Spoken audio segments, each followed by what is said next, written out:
61. Truth and Promises.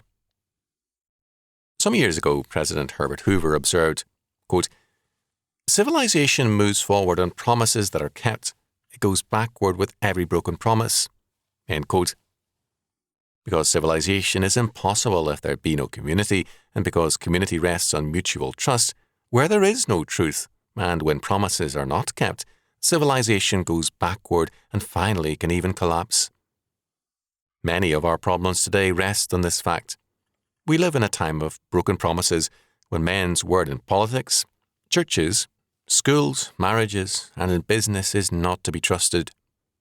Politicians are regarded as crooks, lawyers as liars, capitalists as exploiters, workers as shiftless and incompetent, churchmen as hypocrites, teachers as miseducators, parents as permissive and indulgent, and children as arrogant and rebellious.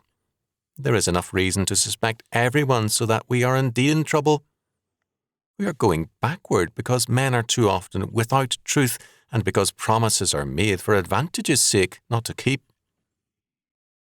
Very simply, truth is not in man, and whenever civilization rests on man, it's in trouble. Our Lord said of God, quote, "Thy word is truth," John 17:17. Only when man and nations make the word of God their foundation can they themselves reflect that truth, and only then can civilization move forward. Quote, "For the word of the Lord is right, and all his works are done in truth." Psalm 33:4.